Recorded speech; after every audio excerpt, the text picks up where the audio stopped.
Hi, my name's Vespera. Last Christmas, I drove home after months of sending money, thinking I was helping my family survive.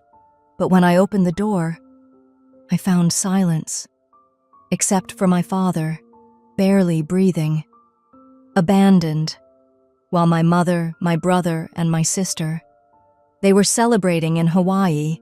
On my money, I carried him to the hospital. They never came, not for him, not for me. The guilt texts came after, but not love. Now he's gone, and they've lost me. Tell me, would you have forgiven them? Before we begin, where are you listening from? I'd really like to know.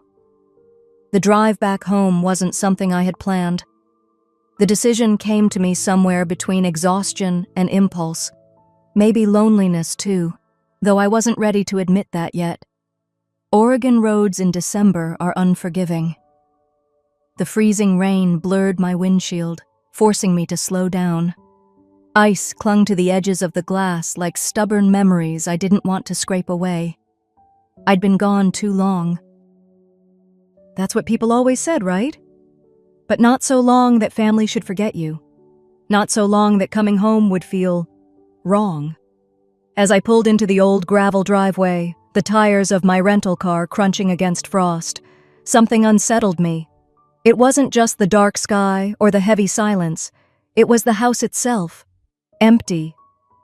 I sat for a moment, engine idling, headlights casting long shadows across the porch. No light in the windows, no car beside the house, no movement behind the curtains I once knew like the back of my hand. Growing up, this porch meant warmth, safety, someone waiting inside. Tonight, it looked like no one had been home in weeks. I killed the engine. Without its hum, the silence deepened, like the air was holding its breath. Grabbing my suitcase from the back seat felt routine, though my hands were already cold from gripping the steering wheel. I walked to the door, knocked once, waited. Nothing. I knocked again, louder. Still nothing. I pressed the doorbell. No familiar chime. I knocked harder, the sound echoing into the night, making me suddenly aware of how alone I was standing there. Confusion came first.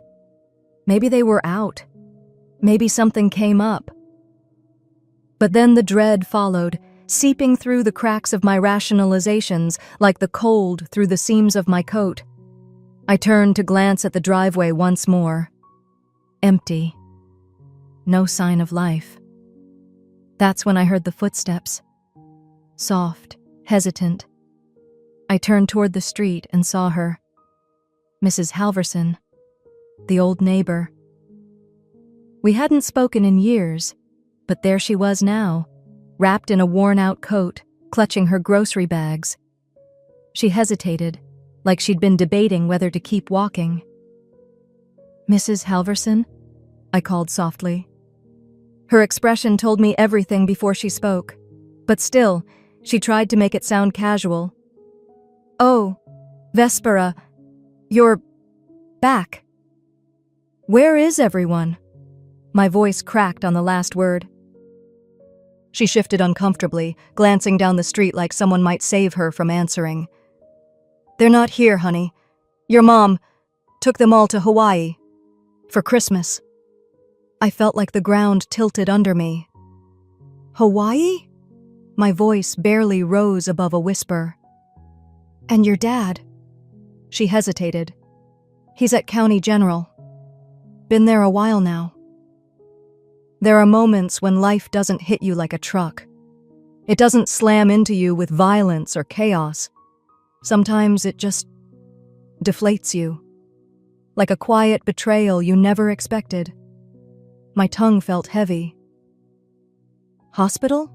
I asked, though I knew she wasn't lying. She nodded, her gaze dropping. I'm sorry. I couldn't find words, not even to ask why. Why no one told me. Why no one called. Why the man who raised me, who shielded us, was left behind like an afterthought. Mrs. Halverson shifted again, anxious to leave this conversation behind. "I'm sure they'll be back soon." But I knew, right then, they wouldn't be. Not for him. I let my suitcase drop beside the porch steps. It hit the ground with a hollow sound, forgotten. I walked past her without another word, retracing my steps to the car. I felt her watching me, but I didn't look back. The drive to County General felt shorter than it should have. The rental's heater hummed too loud in the silence. I drove like I was chasing time I couldn't get back. Every Christmas growing up, that house had been full. My dad would string lights across the porch by the first snowfall. Mom would bake those ridiculous sugar cookies none of us liked, but we ate anyway. My brother would drag the tree inside, and my sister and I would argue about ornaments. But at the end of the night, Dad's voice would settle everything. His voice meant home. I clung to that memory as the hospital's floodlights came into view. I parked crooked, didn't care. Inside, the fluorescent lights made everything feel sterile, wrong. The scent of antiseptic burned my nose as I crossed the lobby. The nurse's station sat ahead, a bored-looking woman behind the desk. I cleared my throat, but my voice still came out raw.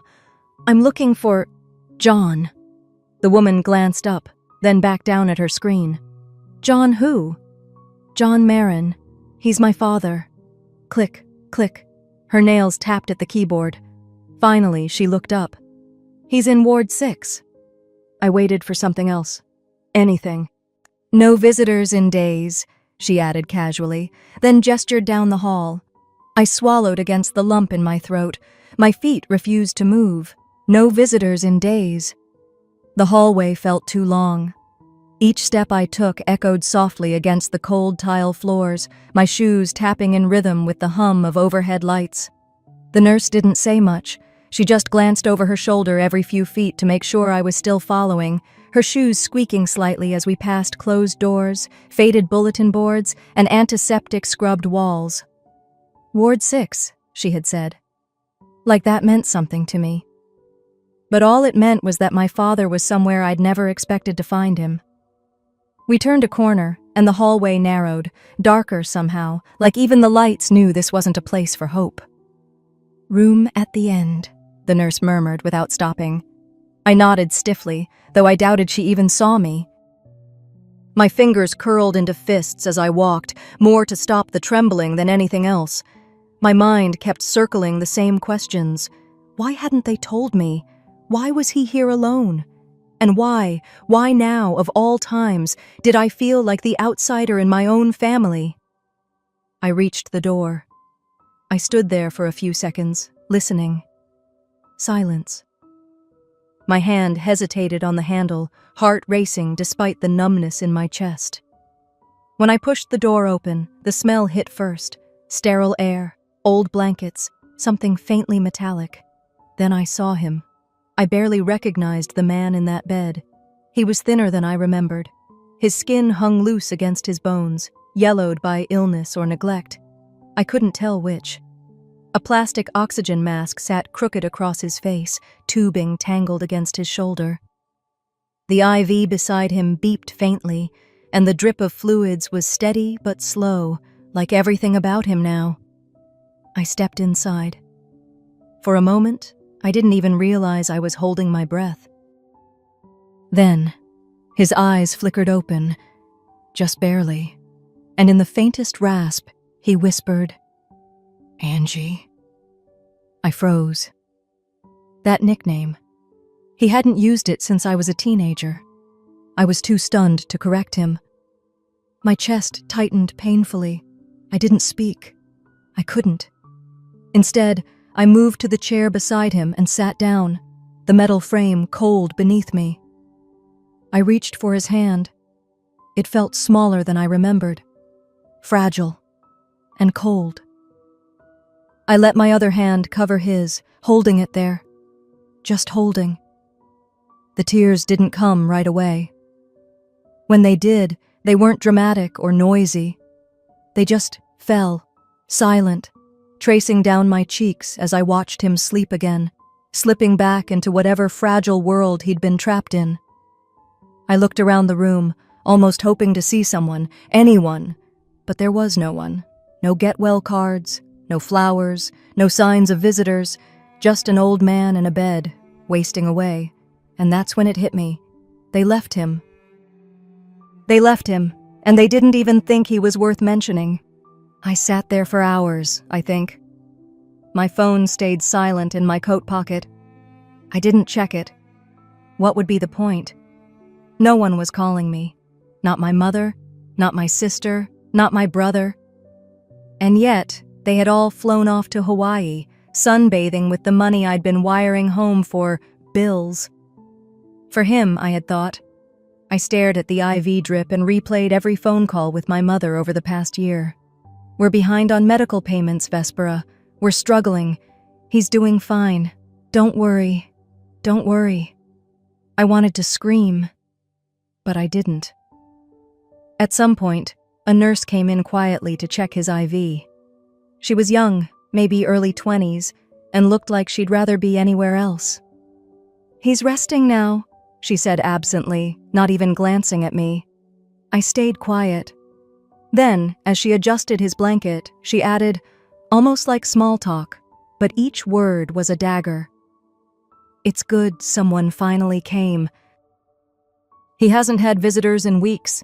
Your family must live pretty far, huh?" I blinked. My throat closed up. Weeks. I didn't answer her. I didn't trust myself to.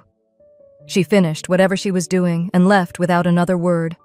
I sat there, my father's cold hand in mine, hearing those words repeat over and over in my head.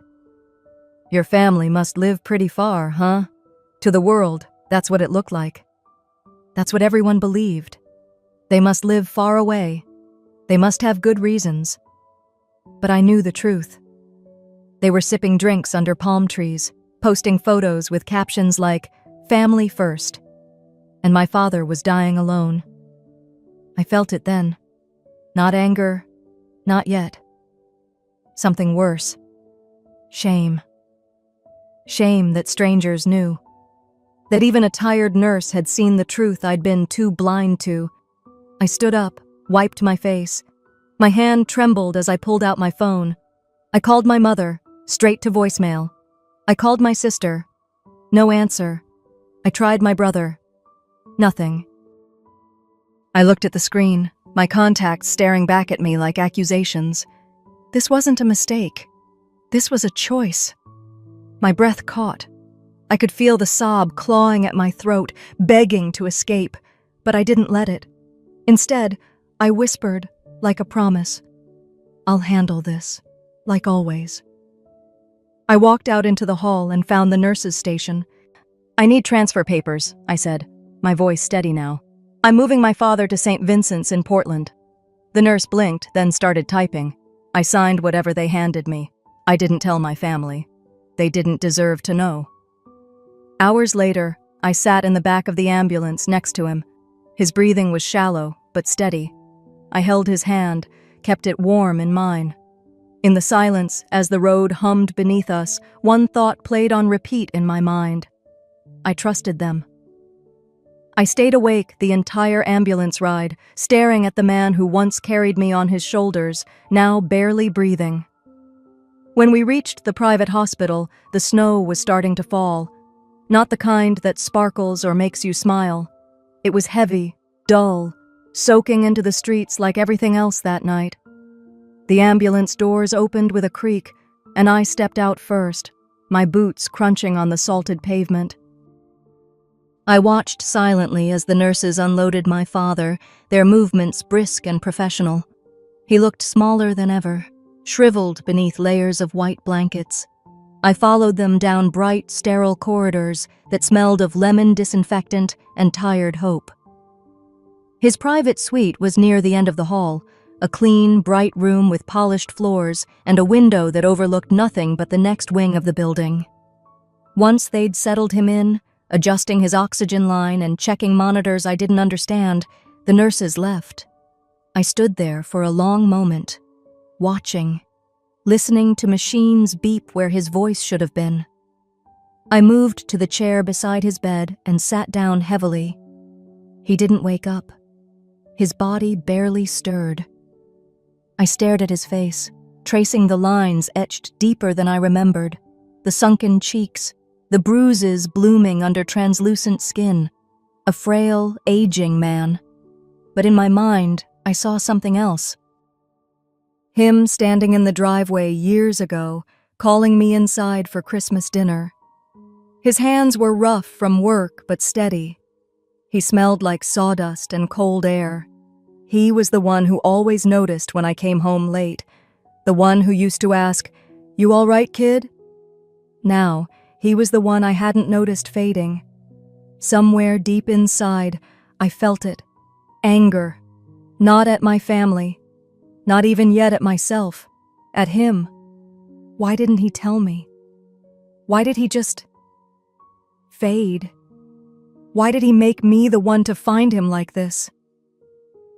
But guilt rose faster than the anger. I should have asked. I should have known. I leaned forward, resting my forehead against his fragile hand. His skin was cold. My phone vibrated in my pocket. I didn't move. Not at first. Then it buzzed again. I pulled it out, looked down. A message from my mother. "He didn't want to ruin Christmas. He told me not to bother you." Another message followed. I didn't know it was this bad. I stared at the screen, reading the words over and over. Then came a third. From my sister. "We thought you'd have it under control. Like always." Like always. I didn't reply. I just set the phone face down on the armrest and sat there, listening to the machines, the beeps, the hiss of oxygen, my father breathing, barely. The numbness I felt wasn't shock anymore, not confusion. It was quieter than that, familiar, as if betrayal now was just background noise. I stayed there until dawn. In the early morning hours, a nurse came in, checked his IV, adjusted his blankets. I barely noticed. But then, footsteps. Soft but deliberate. I turned. My mother stood in the doorway. Her coat was pulled tight around her shoulders. Her eyes were swollen. She looked smaller than I remembered, but not fragile, just worn. "I just want to see him," she whispered. I stood up slowly. "He doesn't want to see you." Her face crumpled. "Vespera, please." I shook my head, not out of cruelty, but because I meant it. "I won't let your guilt disturb his peace." She stared at me, stunned, like she hadn't expected me to fight back, like she still saw me as the quiet one who always folded. "I'm still his wife." I looked her in the eyes. My voice was steady, calm. "And I'm still his daughter. And I won't let you hurt him again." The silence between us was worse than any screaming. Her lips parted as if to argue, but no words came. Then, slowly, she turned and walked away. I watched her go, and that's when it hit me. I'd chosen sides. For the first time in my life, I had chosen. Not the side of keeping peace. Not the side of pretending we were a family. I chose him. That night, I sat beside my father as snow piled silently against the hospital window. My phone lit up over and over, voicemails, texts, guilt wrapped in apologies, blame wrapped in confusion.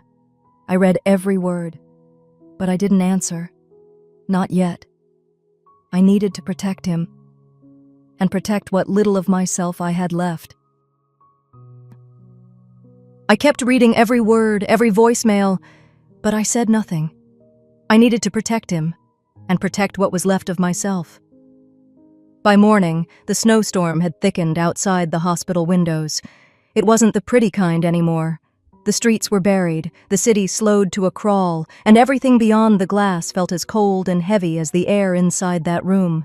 I stood near the window for a while, watching the snow fall in steady sheets. Behind me, my father's breathing had shifted, shallower, uneven. The machines beside his bed beeped, steady but tired. When I turned, I saw the silver ring on his finger. It caught the low morning light just enough to glint softly. It looked too large for him now. His fingers were thinner than I remembered, the skin almost translucent. Without really thinking, I moved closer and carefully slid the ring free. He didn't stir. I held the small circle of metal in my palm, feeling its coolness seep into my skin. I remembered that ring. I'd seen it every day of my childhood, the glint of it when he worked with his hands, built shelves, carried boxes, fixed the car. But I never asked him where it came from. Why had I never asked? I looked at his sleeping face, the shallow rise and fall of his chest. "You carried us long enough," I whispered.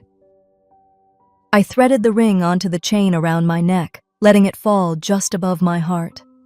I sat beside him for a long time, holding his hand, tracing the veins and scars I used to ignore. I thought about all the phone calls I'd answered, the bills they asked me to cover, the updates that never came, the silence I never questioned. I felt the regret like a stone pressing down inside me. One evening, as the sun disappeared behind the clouds, he stirred. I was wiping his forehead, humming some song I didn't even recognize, when I felt his fingers twitch in mine. I froze. His lips parted, dry and cracked. "I never wanted this for you." His voice was soft, raw. "You carried too much." I couldn't speak, but I leaned closer, pressing my forehead against the back of his hand. "You carried me first." No tears. Not then. Just the weight of it pressing from the inside out. His breathing steadied for a moment, but his eyes never opened. Those were the last words I heard him speak. 2 days later, my phone buzzed again. I almost didn't look, but I did. A voice message from a neighbor back home. She sounded hesitant, but she spoke. "Your mom said your dad didn't want to travel, that he was fine staying behind. That's what she told all of us." I sat still, listening to the message twice, 3 times. Not just neglect, a lie. A deliberate, crafted lie to erase him, to explain away his absence, so no one would ask where he'd gone. I sat there in the sterile hospital suite, holding that phone, staring at the sleeping man beside me, and something inside me cracked. Not like glass shattering, more like ice shifting. I wasn't confused anymore. I wasn't numb.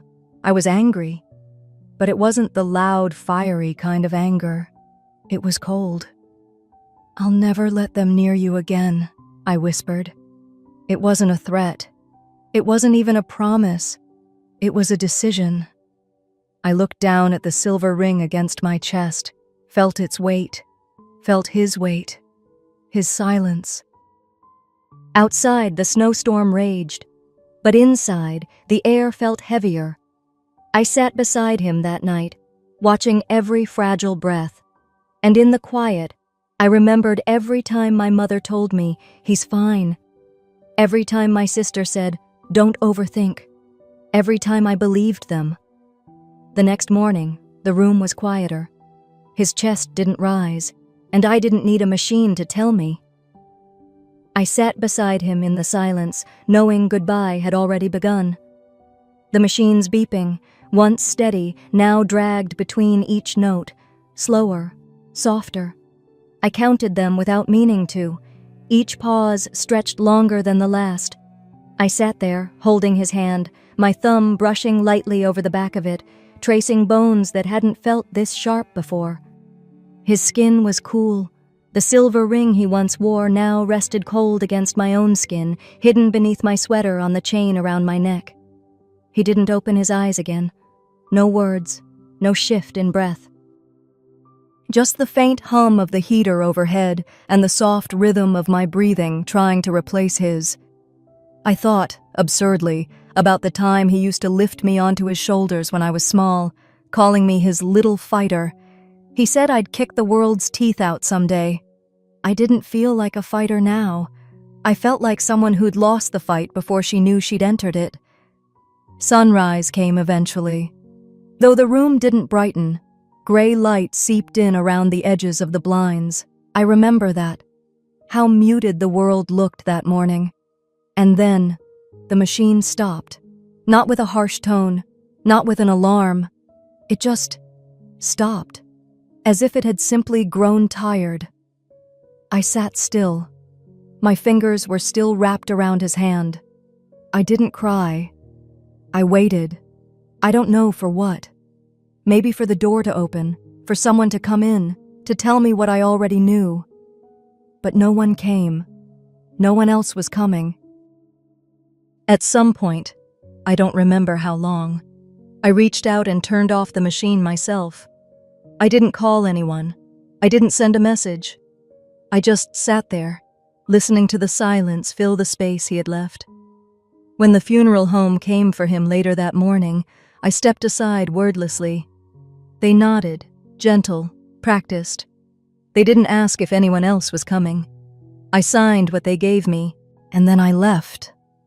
Snow still clung to the sides of the roads as I drove back to my apartment. My father's ring hung heavier against my skin with every mile. The apartment felt wrong when I walked in. Too clean. Too quiet. I didn't turn on the lights. I dropped my coat somewhere near the door, but didn't bother picking it up. Hours passed without shape. I stood near the kitchen sink for a while, staring out the window at nothing, until the vibration of my phone on the counter finally dragged me back. Another message from my mother. I swiped it away. Then another, then from my sister, then my brother. I let the phone keep buzzing while I moved aimlessly around the apartment. I couldn't read their words anymore. Not yet. It wasn't until I saw the envelope from the attorney, half forgotten among mail on the table, that I remembered why I'd come back here in the first place. Bank statements. I sat down on the cold floor, envelope in my lap. I didn't rush. I opened it slowly, sliding the papers out like they were something fragile, and then I read every transfer I'd made, every deposit, years of them, my name printed over and over next to sums I didn't want to calculate, and the trail of where that money went, vacations, spa retreats, my sister's tuition, my brother's new truck. The list didn't lie. My hands trembled, but not from anger. I wasn't angry. Not yet. I was hollow. Everything I'd sent. Everything they asked for. All while I stopped. I set the papers down. Then I lay back on the floor, curling onto my side. I watched the ceiling, and I stayed like that for a long time. At some point, my phone began buzzing again. I didn't care who it was. I reached out, without lifting my head, and pushed the phone face down on the floor next to me. I could still feel it vibrating. I stared at nothing, and whispered, not to them, to myself. I'm done. Morning light filtered through the half-closed blinds, catching on the dust in the air. I woke on the floor where I'd fallen asleep, still curled beside the couch, knees tight against my chest. My body ached in places I didn't even recognize anymore. The silver ring lay cool against my skin, pressing against my collarbone where I'd strung it on a thin chain during those hours I could barely recall.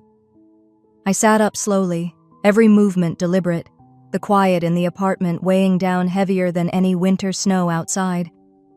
My apartment felt unfamiliar now, like I'd stepped into someone else's life and forgotten how to live it. I made my way to the kitchen on bare feet, the tile shockingly cold, and brewed coffee purely out of habit. But when it finished, I didn't pour a cup. I just stood there, listening to the soft hum of the machine, then switched it off. Then came the knock. Not gentle, not uncertain. It was insistent, like guilt demanding attention.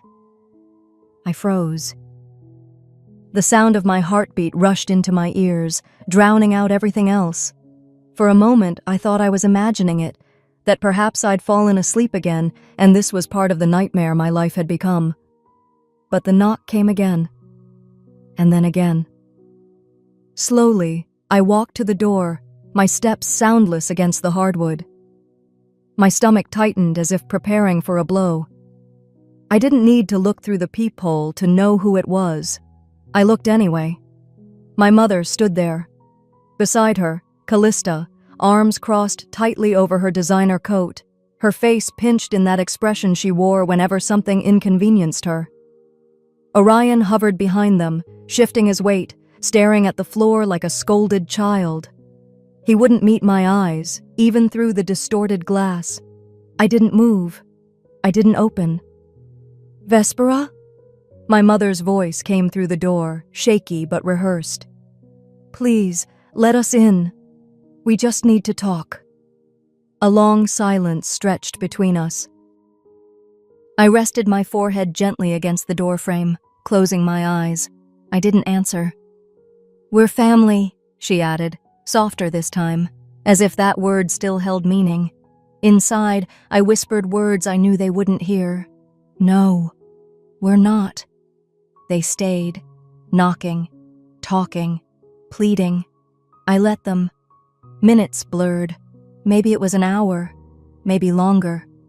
I let the cold from the door seep into my skin, anchoring me there, until eventually the hallway fell silent. I waited a little longer before daring to breathe. Later, after the footsteps retreated and the air outside stilled, my phone buzzed. I didn't reach for it immediately. Part of me wanted to pretend it didn't exist, but it kept vibrating across the table until I couldn't ignore it. One voicemail. From Callista. I pressed play, letting her voice fill the apartment like poison gas. "You can't just shut us out forever, Vespera. You're punishing us for being human, for making mistakes." "That's not fair." I didn't listen to the rest, because somewhere between her words, I understood what she didn't say. They weren't sorry for what they'd done. They were sorry I noticed. That realization didn't burn. It didn't cut. It numbed. I sat down on the floor again, leaning against the wall, my knees drawn up, staring at nothing. My fingers found the silver ring against my skin. I held it in my palm, running my thumb over its cool surface. "Why didn't you tell me, Dad?" I whispered to the silence. But there was no answer. What haunted me more wasn't their betrayal. It was the possibility I'd let it happen. Every wire transfer, every check, every "don't worry about us, honey," every time I'd believed them. Had I paid for my father's neglect? Had I funded their comfort at the expense of his life? I didn't know which answer would hurt more. Another buzz jolted me. Another message. From my mother this time. "We're outside. Please open the door." I stared at the words glowing on my screen and whispered to the silence around me. But love doesn't beg. It shows up. I watched them through the window that morning, the three people who once claimed the word family. My mother, Callista, and Orion stood huddled together near the steps of my apartment building, wrapped in coats that looked thinner than I remembered. Maybe it was just the coldness in me coloring how I saw them now. I didn't open the door. I stood back, just far enough from the window so they couldn't see me watching, but close enough to see everything. The way my mother kept glancing up at my window, the way Callista nervously tapped her phone, Orion shifting from foot to foot like he had somewhere better to be. My father's silver ring rested heavy against my collarbone, the chain cold against my skin, even inside the apartment. I touched it without thinking. It wasn't a comfort. It was an anchor. I thought, almost numbly, I can't save them. I couldn't even save him. Letting out a breath I hadn't realized I was holding, I picked up my phone. The same phone that held all their guilt-laced messages, all their silence that had come too late. I typed slowly. "I'll be at Dad's grave tomorrow at 10 a.m. If you want to come, come. and I hit send. Not another word. The next morning, the air felt like glass, sharp and fragile at once. Portland's skies were a dull slate, the kind that threatened snow but never followed through. I stood alone under the bare oak tree that shaded Dad's grave at the edge of the cemetery where few came. Dad's spot, he used to call it. He liked the quiet. Now it was too quiet. I traced the name etched into the simple stone. His name. No titles. Just him. And then I heard footsteps crunching over frozen grass. I didn't turn. I knew who it was before I saw them. My mother stopped a few feet away, her breath puffing in small, desperate clouds. Callista stood beside her, arms crossed, avoiding my eyes. Orion hung further back, as if the shame might infect him if he stood too close. I let the silence stretch, my back still to them. Finally, I spoke. You left him. My voice didn't shake. You used me. A beat of silence. And you're sorry. Not for what you did. You're sorry, because I won't let you forget it. Behind me, my mother's voice cracked, soft as the frost under our feet. We're still family. I turned then. He was family. I touched the silver ring at my throat, letting the metal press against my fingers. You were convenience. The wind picked up then, as if it wanted to carry the weight of those words away before anyone had to hold them. Callista looked down at her boots. Orion said nothing. My mother just stood there, her shoulders hunched, not from the cold, but from something heavier. I reached into my coat pocket and pulled out the envelopes I'd prepared, one for each of them. No words, no explanations. I stepped forward and placed each envelope on the ground between us, a simple, deliberate act. Inside each was the same thing: bank statements, copies of every transaction, every payment I'd sent over the years.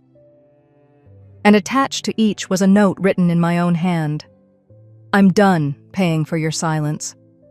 When I straightened up, I looked at my mother first. I forgive you, I said quietly. Not for her. For me. But you've lost me. She flinched, as if I'd struck her. Callista's eyes filled, but not from understanding. From disbelief. Orion stayed still. I didn't wait for their answers. I turned, the silver ring catching the weak sunlight as it swung slightly against my chest, and I walked away. I heard my mother's voice behind me, soft, shaking. Please, don't do this. But I kept walking. Past the graves, past the brittle trees, past the voices I refused to let root themselves in my mind again. By the time I reached my car, my hands felt like ice. I sat there for a long while, staring at the cemetery gates through the windshield, letting the engine hum but not moving. The ring on my chest was heavy. Not physically, it never was, but it felt heavier now than when my father gave it to me without saying a word. I didn't cry. I didn't feel strong. I just felt quiet. In the days that followed, the world outside my apartment didn't change. Portland's streets stayed slick with winter rain, the skies stayed heavy. But inside, my life settled into something I hadn't expected. Stillness. My apartment felt like the only place where silence wasn't something I had to explain. So, I woke up each morning in the same spot, the couch. I'd started sleeping there after coming back from the grave. My bed felt too far away, too formal for grief that wasn't loud enough to deserve its own room. Each morning, I made coffee. Most mornings, I never drank it. I worked. Quietly. Mechanically. I answered emails, I joined conference calls, I signed contracts. People on the other end heard my voice, but none of them asked about the edge beneath it. And I was grateful. Small mercies. At night, I ate whatever was in my fridge. Then I sat beside the window and listened to nothing. My phone barely rang anymore. The flood of messages, the guilt texts, the voicemails, the cries for attention disguised as apologies, they slowed. And then, eventually, they stopped. I didn't celebrate it, but I noticed.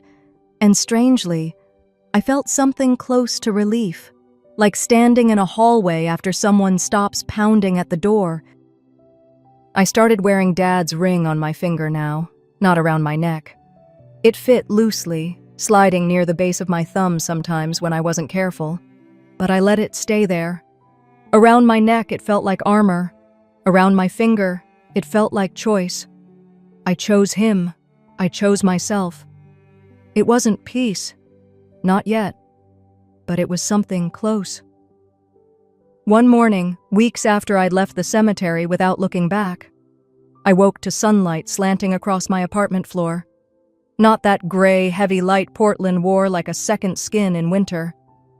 This was different. Sharper. Cleaner. I stood, pulled on my coat, and left. I didn't think about where I was going until I was halfway there. Dad's spot. When I arrived, the grass was just starting to push through the frost. The sky, pale as new paper, stretched above the hills. It wasn't warm yet, but it was no longer cold enough to bite. I stood beside the grave. I waited. I didn't know for what. Then, I sat down in the dirt. For a long time, I said nothing. Not because there weren't words, but because I didn't know which ones mattered. When I finally spoke, my voice sounded smaller than I remembered. I kept my promise, Dad. My fingers curled around the silver ring. I chose myself. The words sat there, hanging between the stone and the sky, and I let them settle. I remembered what his hands used to look like, how he'd carried me when I was small, how he built things, fixed things, believed that showing up was love. I remembered his last words. I never wanted this for you. I hadn't understood then.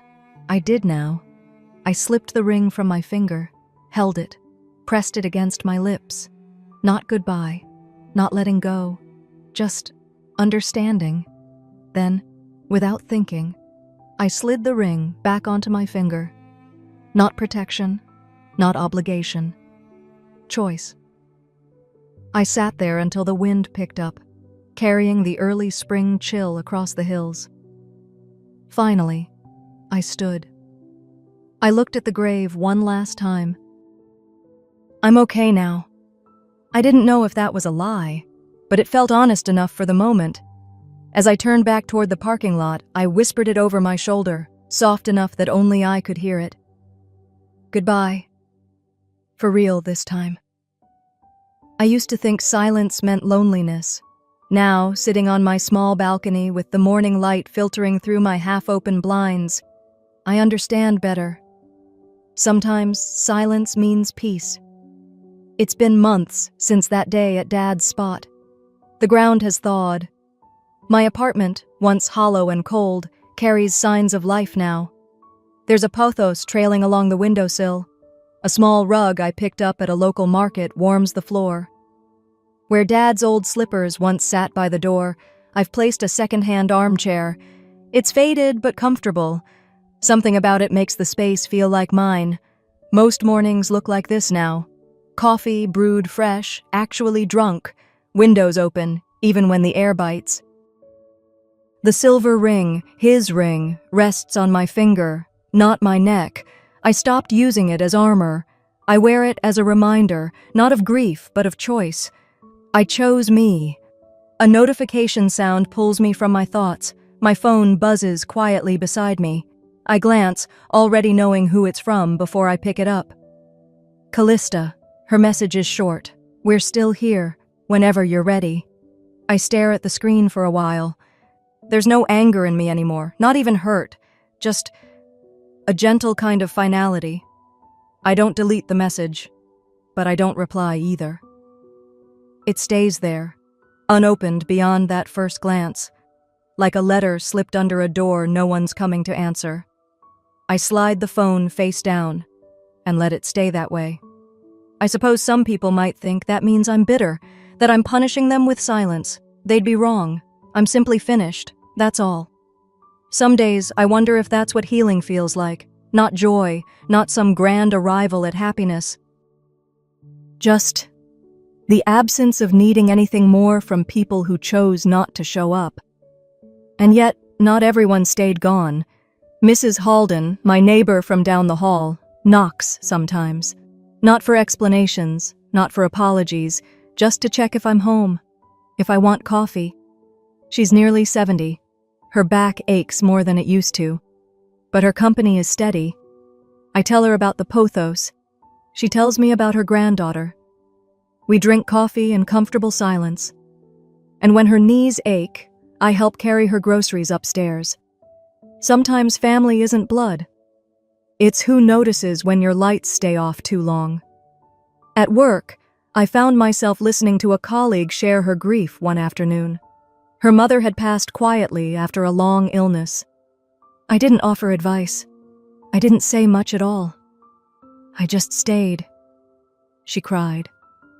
And when she was done, she whispered, "Thank you for not walking away." I only nodded.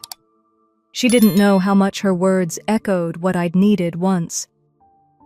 One morning, sitting alone before the city fully woke, I touched the silver ring, twisting it slowly, letting the cool metal remind me of what it now meant. "You protected me, Dad. Now I protect me." I said it aloud once, and that felt enough. I don't know if I'll forgive them. Maybe someday. But I've learned forgiveness isn't a debt owed. It's a gift. And right now, I choose to give that gift to myself. I forgive myself for not seeing sooner. I forgive myself for loving them longer than they deserved. I forgive myself for needing closure from people who thrived in keeping me waiting. And in forgiving myself, I let them go. On my last visit to Dad's spot, I didn't speak long. I didn't linger. I placed a single stone at the base of the tree, not for grief, for gratitude.